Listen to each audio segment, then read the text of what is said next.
All right.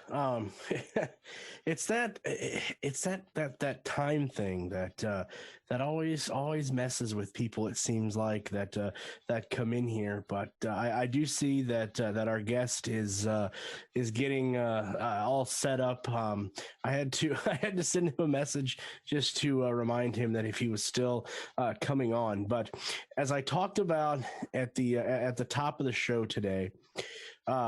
This individual has a YouTube channel on Monday through Friday at 9 p.m. and I'm sure he'll talk more about this here momentarily.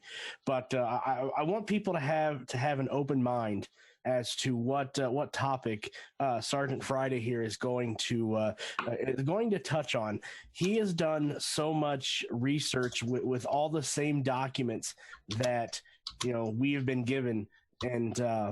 Things of that nature that are just so open sourced, and he has an interesting take on a topic that does have to do with a coup, but I think it's one that is not getting a lot of attention. So, without me telling you, I will let him tell you himself. Sergeant Friday, welcome to the Patriot Soapbox. I know you know about us a little bit, and welcome to the Common Sense Show as well. Well, can you hear me? Is the first question. You are 5x5. That is very awesome. Yeah, and we've talked on and off, at least the direct messages, for a long time, and I see you over on Twitter and share, and I try to retweet your stuff because you do bring some good stuff to the game. So yes, and I'm sure there's some stuff that you totally pass on too.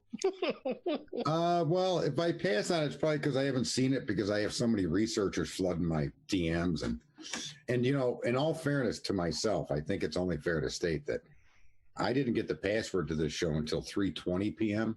So being told that I was supposed to be here at 3:15 kind of fly. Wait, don't argue. You better go check your messages, because I just did before I came in.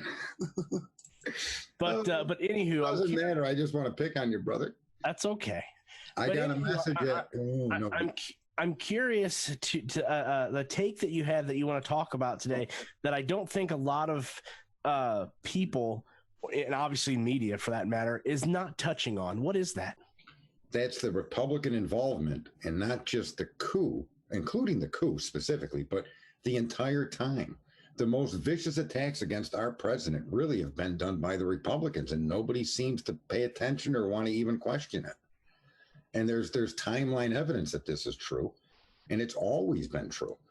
I'll give you a few things that this is all publicly available information. You've heard it before. And Alexander Chalupa was looking into Paul Manafort in December 2015. Okay, Republicans hired Fusion GPS in September 2015. All of this is publicly available. So if the Republicans hired Fusion GPS just a few months after Trump was elected, and then in December, Angela Chalupa is looking into Paul Manafort, a name that nobody had heard since the 1980 Reagan election. He was never public, never uttered from Trump's lips or anybody connected to Trump's campaign. Angela Chalupa begins her investigation into Manafort, and then as Trump appears to be somebody that's going to win, you suddenly have a Republican delegate crisis, and that crisis required a delegate hunter. And if you look at Paul Manafort in 1980, that's what he was called. He helped secure Reagan's nomination by getting Bush to agree to be vice president. That's what that Manafort is famous for. So you have Fusion GPS, you got Republicans, you got Nellie Orr involved, you got Angela Chalupa involved. They're all hunting Trump right in the beginning. They plant Manafort into his campaign. That can't be a coincidence. The timeline is too stacked. And why was Angela Chalupa looking up Manafort before anybody ever heard the words delegate crisis? And then later in the summer, if you pay attention to the timeline, in August 2015, the research that she fabricated against Paul Manafort was released to the public to destroy Trump's campaign by blowing up his manager for being a Russian-connected spy. All of this stuff happened, and it was all released to us, the people. And yet nobody wants to connect these in order. When you go further into the campaign cycle, the Billy Bush tape was not released by MSNBC or Hillary Clinton. It was released by Billy Bush, the nephew of the Bush family. He happened to have it in his closet. That wasn't an attack by Hillary for that October surprise. It was an attack by Republicans.